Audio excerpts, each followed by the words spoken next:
Hanoï, le carrefour de l'ancienne rue Paul Bert et du Petit Lac, à l'heure de la sortie d'usine.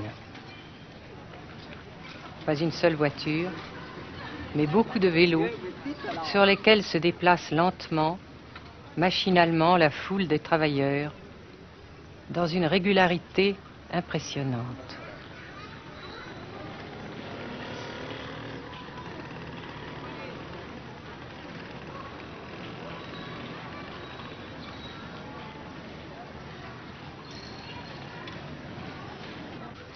La sensation que ce pays est anormal ne nous a pas quittés au Nord-Vietnam. Anormal d'abord parce que toute vie individuelle a disparu au bénéfice d'un effort collectif extraordinaire. Dirigé d'une main de fer à l'intérieur d'un dispositif de sécurité draconien. Anormal ensuite parce que dans ce pays coupé en deux depuis 10 ans, un grand nombre de familles vivent le drame de la rupture qui alimente à sa façon la guerre du Sud. Est-ce que vous pensez, Monsieur le Président, qu'il y a une solution militaire à la guerre du Sud-Vietnam? Non. Parce que vous savez que le peuple Vietnam, c'est un. Et le pays du Vietnam, c'est un. Les Américains ont fait une guerre d'agression, comme qui dit, c'est une guerre non déclarée. Et, comme vous savez aussi, vous avez pu lire dans la presse, n'est-ce pas, bien mondiale, que plus la guerre prolonge, plus les Américains et leurs valets, n'est-ce pas, comment dire ça,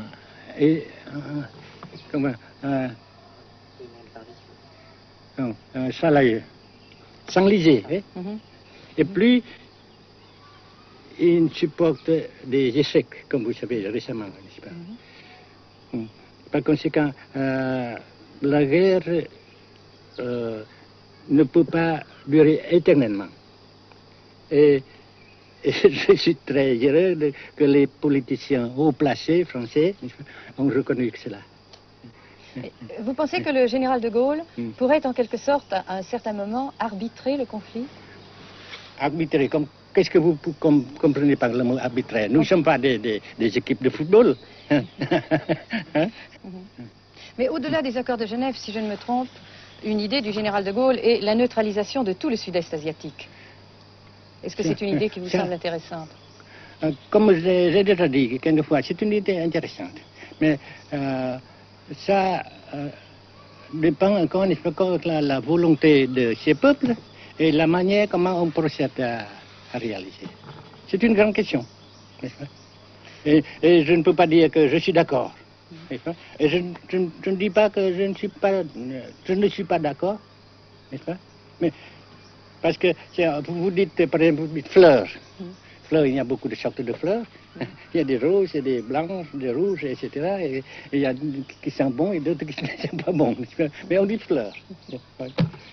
Monsieur le Président, nous avons constaté avec chagrin qu'au cours de notre voyage au Nord-Vietnam, que l'influence française était devenue à peu près inexistante dans votre pays. Les moins de 25 ans ne comprennent plus du tout le français.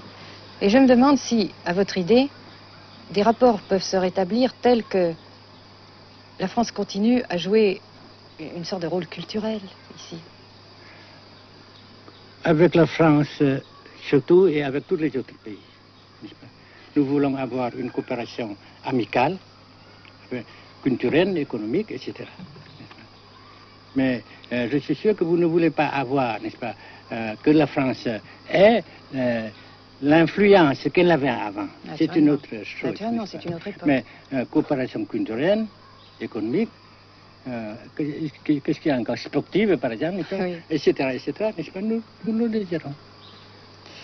Si la guerre se cristallise au sud et se poursuit encore pendant quelques années, pensez-vous que l'avenir économique du Nord-Vietnam soit viable? Je suis sûr que c'est non seulement viable, mais ça progresse. Parce que vous avez vu vous-même, vous avez constaté vous-même qu'ici, nous travaillons beaucoup, notre peuple travaille beaucoup, avec abnégation, n'est-ce pas, et avec dévouement, avec enthousiasme. Et d'un côté, nous travaillons pour, comment dirais-je, pour, principalement, n'est-ce pas, de nos propres forces, de nos propres. Et aussi, nous avons, n'est-ce pas, l'aide fraternelle des pays socialistes, n'est-ce pas. Alors, nous, jusqu'ici et après cela, n'est-ce pas, nous avons déjà réalisé des progrès. Pas très grand comme nous voulons, mais nous avons réalisé des progrès. Et dans l'avenir, nous progressons de même. Mais vous mentionnez là l'aide des pays socialistes. Est-ce que cette aide ne s'est pas trouvée légèrement compromise à la suite du conflit idéologique entre la Russie et la Chine?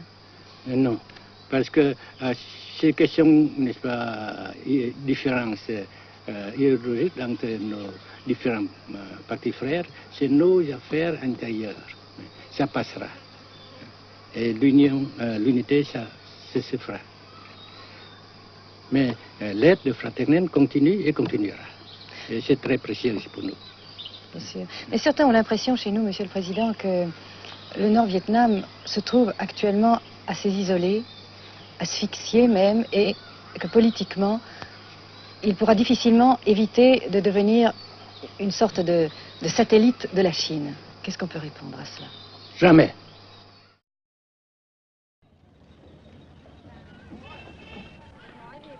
À Hanoï, la vie continue, malgré les alertes, malgré l'évacuation de plus de la moitié des habitants. Les petits magasins de la rue de la Soie sont pour la plupart fermés. Seule la trêve du Tet et ses fêtes de famille devaient redonner pour quelques jours un peu d'animation à la ville, avec la traditionnelle branche de pêcher en fleurs, symbole du nouvel an lunaire et du printemps tonkinois.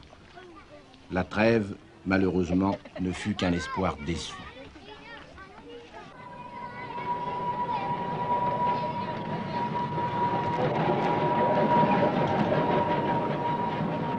Dans les rues, de grands panneaux de propagande donnent les informations de guerre, les statistiques officielles et quotidiennes des pertes américaines. Selon le gouvernement de la République démocratique du Vietnam, 1631 avions américains auraient été abattus au-dessus du Nord-Vietnam.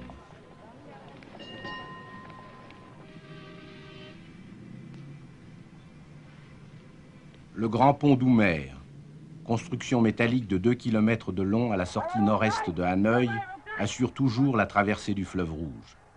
Sa sauvegarde est capitale.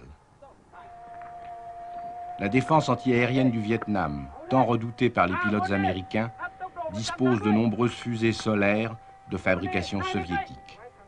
C'est la première fois que nous pouvons vous les montrer. Les rampes mobiles de lancement sont déplacées chaque nuit afin de déjouer les repérages.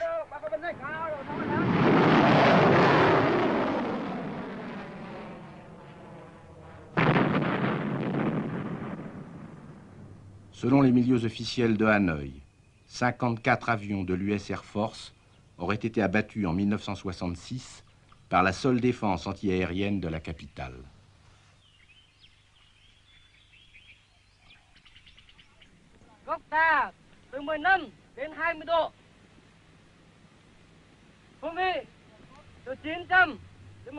Pour la première fois également, nous avons pu voir les pilotes et les avions de chasse vietnamiens.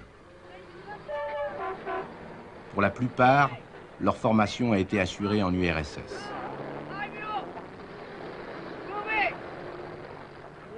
L'état-major des forces aériennes du Vietnam se défend d'utiliser des pilotes ou des spécialistes étrangers. Les MiG-17 et 21 participent de plus en plus nombreux à la défense du Nord-Vietnam. Les résultats des combats aériens sont mal connus et contradictoirement mentionnés dans les communiqués vietnamiens ou américains. Le général Vo Nguyen Giap, ministre de la Défense, a répondu à nos questions concernant le point de la situation.